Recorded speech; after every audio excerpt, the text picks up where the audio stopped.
Bonjour à tous, c'est Killer qui vous parle pour une nouvelle review vidéo, aujourd'hui consacrée à un ensemble de jeux Lego Ninjago sorti en 2017. Il s'agira de la référence en 10625, le Samurai VXL, ou en français le Samurai VXL, c'est à peu près du pareil au même, que ce soit en anglais ou en français. Il contient 428 pièces et coûte la somme de 39,99 €. Voici l'avant, voici l'arrière, donc passons tout de suite au mode d'emploi, deux au total, pour un total justement de 117 étapes qui devraient vous prendre à peu près une heure de construction. Il faut savoir que moi, dans la vidéo construction, j'ai mis à peu près 1h20, mais j'ai quand même fait quelques petites erreurs, donc je pense que 1 heure est un timing tout à fait possible pour la construction de ce modèle-là. Il y a donc deux modes d'emploi. Le premier n'est pas spécialement utile en termes de contenu additionnel. Le second, donc, vous présentera la petite illustration 2017 vague 1 avec les frères du temps, ou les mains du temps si vous préférez, contre Kai et Nia, les 7 modèles de cette première vague 2017, l'application Ninjago, l'application Lego Life, l'attraction Lego Ninjago dans les parcs Legoland, voilà, une pub pour Nexonize quitte à faire, et ensuite 3 petites pages d'inventaire de pièces. Et on se quitte avec la Gagne et Lloyd dans une de ses vieilles versions. 2012, je crois, donc ça remonte, hein, si je dis pas de bêtises. Voilà.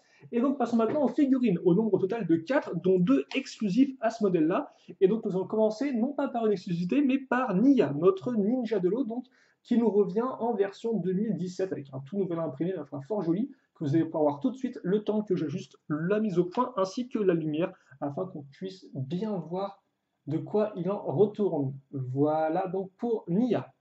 Et donc Nia, effectivement, qui n'est pas exclusif, parce que vous pouvez aussi la retrouver dans le set de la Forge du Dragon. Alors, quelle est la différence entre les deux? C'est très simple. Dans la Forge du Dragon, vous avez avec cagoule ainsi que coupe de cheveux, et vous avez aussi de nouvelles têtes. Alors que là, comme vous allez pouvoir le voir, sa tête, eh bien, c'est la vieille tête classique de Nia, souriante, qui est en fait une tête de fil Lego City, hein, donc rien de spécialement exclusif à Ninjago. Voilà. Donc si vous voulez nier avec une nouvelle tête, il faudra dépenser un peu plus dans la forge du dragon. Et comme vous pouvez le voir déjà, elle est plutôt complète dans cette version-là, avec épaulettes et tout ce qui va bien, ainsi que deux katanas. Voilà. Excusez-moi si la lumière est un peu trop violente, mais sinon, c'est effectivement, vous ne pourriez pas voir bien l'imprimé du torse. Et donc, on passe maintenant à notre première figurine exclusive, qui est le Samouraï X dans sa nouvelle version, et donc effectivement, qui n'est pas Nia, mais un personnage qui est encore mystérieux, même à la fin de la saison 7. Voilà, donc comme on peut remarquer, les couleurs sont différentes, avec du bleu foncé et du doré, et elles rendent, ma foi, fort bien cette figurine comme ceci. Et donc, vous avez bien évidemment aussi la petite armure qui va avec. Je crois que c'est dans ce sens-là. C'est pas spécialement grave si je me trompe. Et donc, en termes de tête, vous avez imprimé avant, imprimé arrière. Et d'ailleurs, pour tout vous avouer, Nia n'avait qu'un seul imprimé aussi. Je n'ai pas précisé, mais elle n'a qu'un seul imprimé. Donc, comme vous pouvez le voir, hein, là, vous avez tête avec les petits yeux et là, tête avec le viseur. Et le casque, bien évidemment, qui va se mettre ici, comme ceci. Voilà. On passe ensuite aux figurines du côté des guerriers vermillons, avec notre première qui est Rivette, que vous pouviez aussi trouver dans le Vermilion Attack. Donc Rivette qui n'est au final qu'un guerrier vermillon de base, comme vous pouvez le voir, donc avec ces imprimés-là. Il a une épée vermillon, ou une lame vermillon si vous préférez, et il vient aussi avec la petite armure et la tête. Alors je vous rappelle que cette nouvelle armure vermillon a un tenon à l'arrière. Je vous rappelle aussi que le guerrier vermillon a deux expressions faciales. Et il y a aussi un petit casque. Donc, comme on peut voir, Rivette, là encore une figurine, ma foi, assez complète en termes d'accessoires. Et enfin, pour conclure, nous finissons avec notre seconde figurine exclusive, qui n'est autre que le commandant Makia, donc un des trois commandants des mains du temps, et aussi un peu la seule fille vermillon visiblement qu'on connaît. Donc comme vous pouvez le voir, elle a le droit à un imprimé entièrement nouveau, avec des couleurs un poil plus foncées, donc forcément des serpents qui sortent, hein, là encore, hein, je vous rappelle que les guerriers vermillons sont composés de plein de serpents, ce qui explique aussi sa coupe de cheveux serpentinesque, qui est ma foi très bien réalisée. Deux imprimés là encore pour notre ami Makia, et aussi en plus d'imprimer, eh bien totalement de nouvelles jambes, car là vous l'avez en effet avec des jambes traditionnelles, mais vous pouvez aussi changer, et donc pour ce faire, il faut enlever la tête, les jambes, ajouter à ce niveau-là une pièce noire qui servira d'accroche, et mettre ça ici, comme ceci. Puis après, on va prendre ce module, qui est une sorte de grande queue de serpent armurée, comme vous pouvez le voir, avec des petits serpents qui sortent sur les côtés. Et là, donc, vous avez la seconde version de Machia, un peu plus complète et un peu plus imposante. Et d'ailleurs, justement, en termes d'imposant, en termes de dimension, vous allez avoir du 3 cm de large, 4 de profondeur et 7 cm de hauteur. Donc autant vous dire que c'est une figurine quand même qui est plutôt cool et qui permettra de diversifier un peu les figurines Vermillon qui sont, ma foi, assez traditionnelles avec leurs armures et leurs lames. Là, vous allez avoir une figurine qui est un peu plus grande et donc que vous pouvez rapprocher des guerriers bœuf millions que, par exemple, vous pouvez trouver dans la Forge du Dragon. Et donc, elle vient avec cette lame-là. Voilà, donc j'espère que vous pouvez bien la voir, notre Machia version grande, et une petite comparaison de taille par rapport à une figurine traditionnelle, comme vous pouvez voir, elle fait presque 2 fois la taille d'une figurine de base, ou 1 fois 0,5, si vous voulez être un peu plus précis. Voilà pour ça, et donc le set en termes d'accessoires vient avec une lame du temps, forcément, il s'agira de la lame de ralentissement du temps, que vous pouviez déjà trouver dans le set du Desert Lightning. Et comme vous pouvez le voir, ça vient avec un petit socle, rien de spécialement incroyable, c'est du 3 par 3 par 3 cm, donc voilà. Et d'ailleurs, au final, c'est la seule autre construction du set, parce que, hormis ça, eh bien, tout le set sera centré autour du Samurai VXL, donc le nouveau véhicule de ce nouveau Samurai X, mais qui avait été créé par Nia, forcément. Et donc, le Samurai VXL, c'est ce que j'en ai le plus, je pense, donc on va commencer tout de suite avec la construction. Une construction en 4 modules que je vais essayer de vous expliquer au mieux afin que vous puissiez justement comprendre un peu comment fonctionne le mécanisme, parce que c'est intéressant à savoir ça. Grosso modo, la construction du véhicule dans son entièreté est liée au mécanisme, en fait, si vous voulez. Et donc, il est intéressant de comprendre comment tout ça s'assemble. Et donc, justement, nous allons commencer avec les roues arrière. Donc, comme vous pouvez voir, vous avez la roue en elle-même, mais surtout, vous avez 2 accroches. Une accroche ici qui sera utile pour accrocher la partie arrière, donc au centre du véhicule, ainsi qu'une pièce de rotation à ce niveau-là. Sachant que ces pièces-là sont aussi des pièces de rotation qui pivoteront comme ça.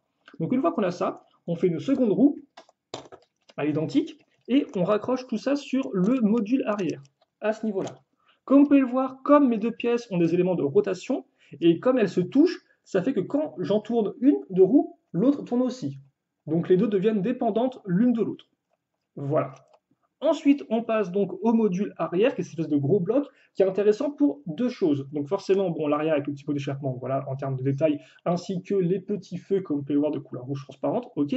Mais surtout, le plus important, en effet, les 2 mitrailleuses à ce niveau-là, donc qui tirent vraiment. Alors, je fais une petite démonstration très rapide, voilà, afin de ne pas trop perdre les tenons, comme ceci. Voilà, bien sûr, vous pouvez lancer ça très rapidement afin de mitrailler à fond les ballons. Comme vous pouvez le remarquer, les mitrailleuses sont légèrement ajustables en haut et en bas, donc ici ou comme ceci, voilà, ni plus ni moins. Et enfin, le second point qui est vraiment intéressant, c'est cette partie ici, qui serait utile pour se connecter, si vous voulez, à la partie cockpit, qui ira sur la partie centrale.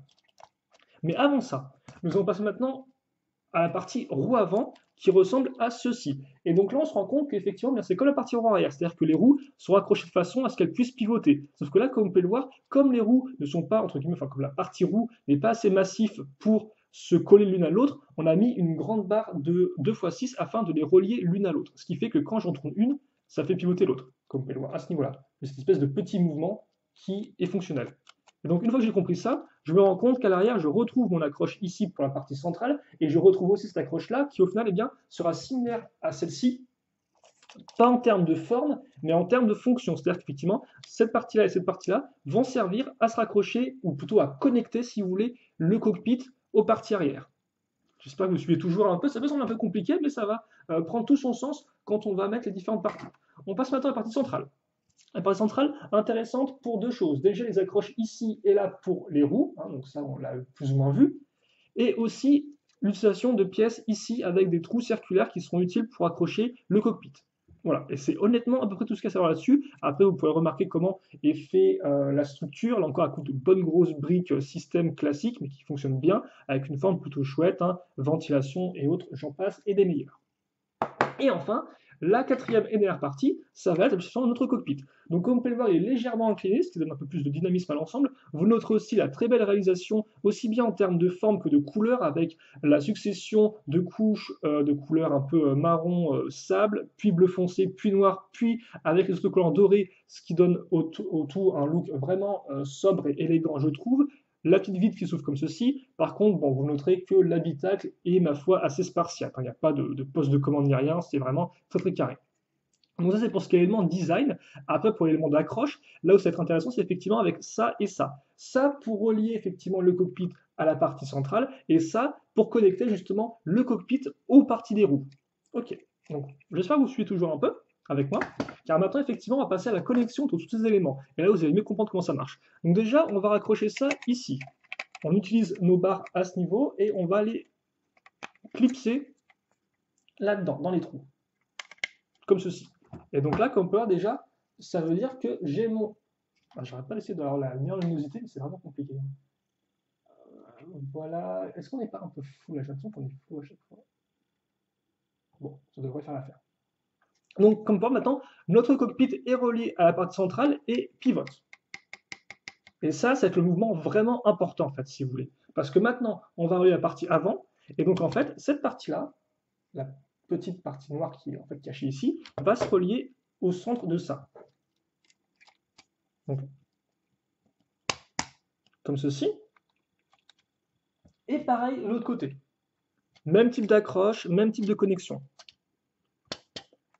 Et maintenant, ce qui se passe, eh bien, c'est que tout simplement, et je vais baisser ça, car comme on peut voir, le Samurai VXL est terminé.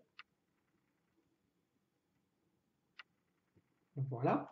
Et bien maintenant, quand je vais tourner mon cockpit, parce qu'on a vu qu'effectivement il était relié sur un élément de rotatif, eh bien je vais aussi bouger les roues. Vous pouvez peut-être le voir, comme ça, on va mettre en avant, ça sera mieux, plus visible. Je tourne ça comme ça, et ça tourne aussi mes roues, arrière et avant, comme vous pouvez le voir. Et donc au final, je viens de créer une sorte de volant, si vous voulez. C'est effectivement mon cockpit, comme un volant, je peux le tourner et ainsi tourner l'orientation des roues. Et ça, c'est donc le second mécanisme du Samurai VXL, et aussi son mécanisme le plus important, parce que comme vous pouvez le voir, eh bien, tout le véhicule est construit autour de ce mécanisme à l'aide de ces quatre parties. Roue arrière, roue avant, partie centrale et cockpit. Et donc grâce aux deux accroches successives. Accroche rotative ici, là vous avez mal enfoncé, comme ceci, voilà. Accroche à ce niveau-là, et accroche grâce à la petite barre ici. Voilà. Là, maintenant, ça tourne un peu mieux, comme vous pouvez voir, comme j'ai un peu mieux raccroché le tout.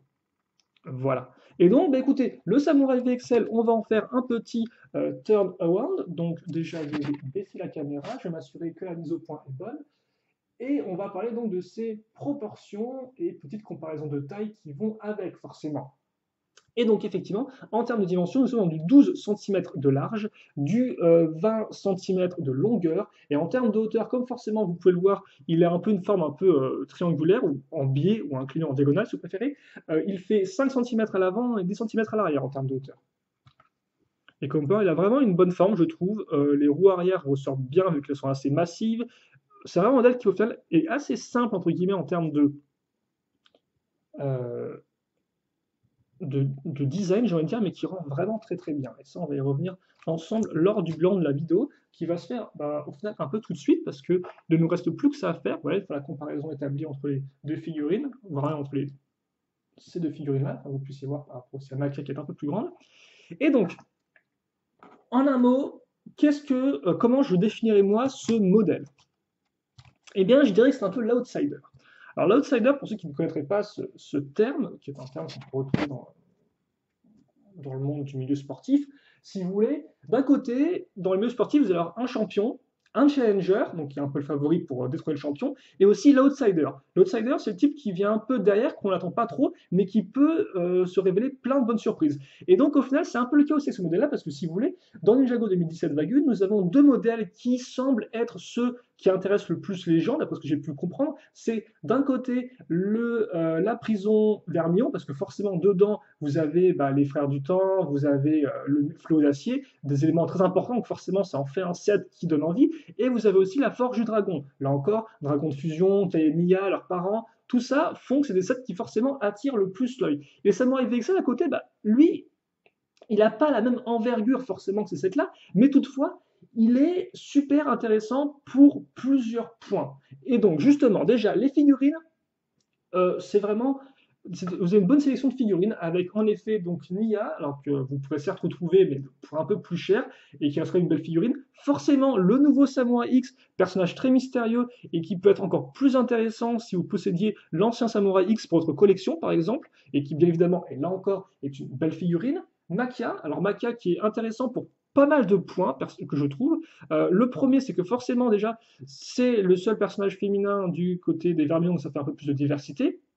C'est aussi un des trois commandants, donc ça en fait un personnage important, encore plus important quand vous savez que dans la série, elle est vraiment très efficace comme, justement, comme stratège et autres. Donc ça en fait vraiment un personnage qui est intelligent, pour une fois un méchant qui est vraiment menaçant, si vous voulez, et pas un méchant débile comme on peut en voir souvent dans Ninjago. Donc c'est vraiment un personnage qui a été bien creusé, je trouve, dans la série, et donc c'est un plaisir de l'avoir en set afin de recréer les scènes forcément de la série qui vont avec, voilà.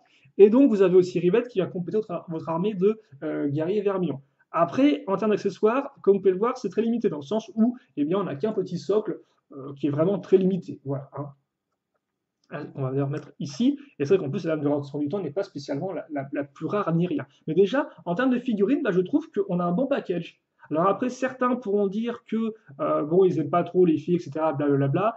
Peut-être, je ne sais pas trop, hein, mais en tout cas, moi, je trouve que c'est une très bonne sélection et qui est très plaisante à avoir. Voilà, donc de très bonnes figurines. Pour commencer, qui n'ont rien à envier justement aux autres sets comme la règle de la poison vermillon ou encore la forge du dragon. Et après, enfin, on a le véhicule. Donc là aussi, c'est quand même un point qui est bon et aussi un point qui est un peu moins bon. Alors pourquoi effectivement il est un peu moins bon? Parce que simplement, c'est 40 € qui partent dans les figurines, comme vous pouvez le voir, et aussi dans un seul véhicule. C'est-à-dire que c'est pas un set qui va mettre en avant les deux côtés de derrière, c'est vraiment 40 €, un gros véhicule, quoi. Et donc déjà, ça, il faut bien vous le mettre en tête. C'est-à-dire que vous n'aurez pas vraiment d'autres choses avec, quoi. Là encore, contrairement, par exemple, aux sets qui sont un peu plus hauts en termes de prix.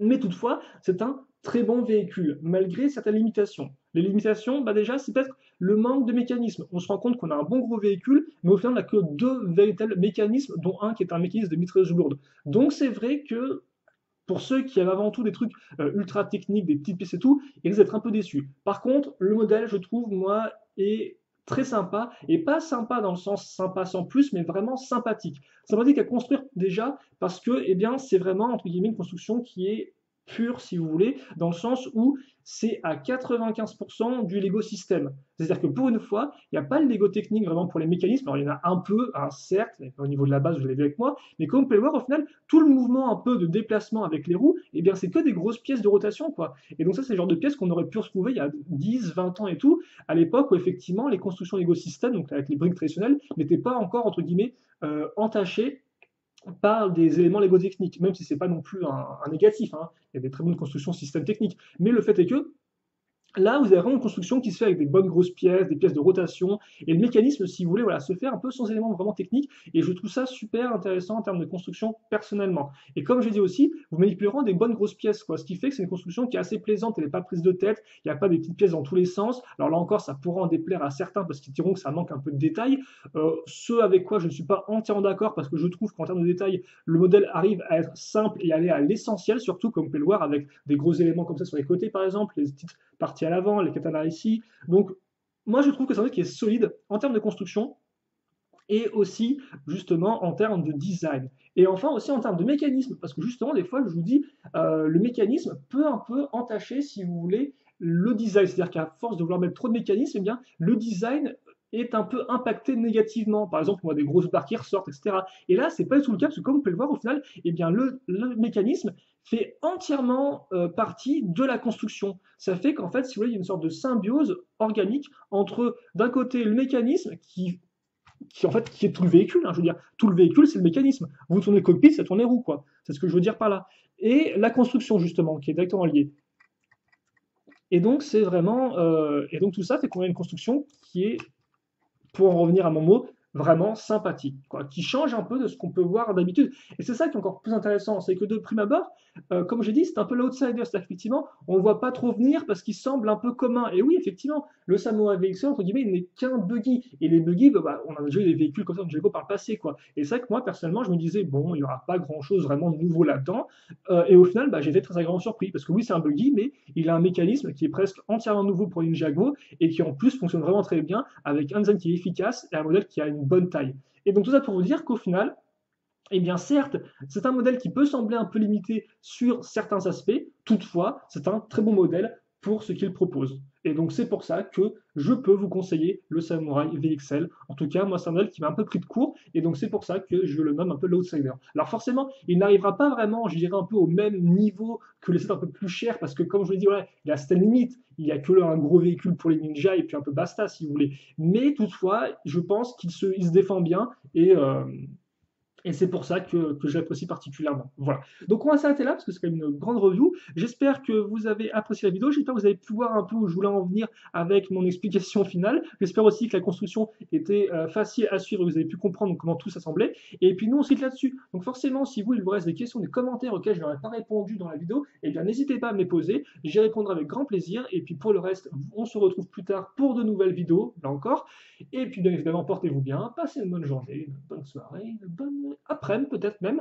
Et puis à la prochaine. Allez, salut à tous et à toutes.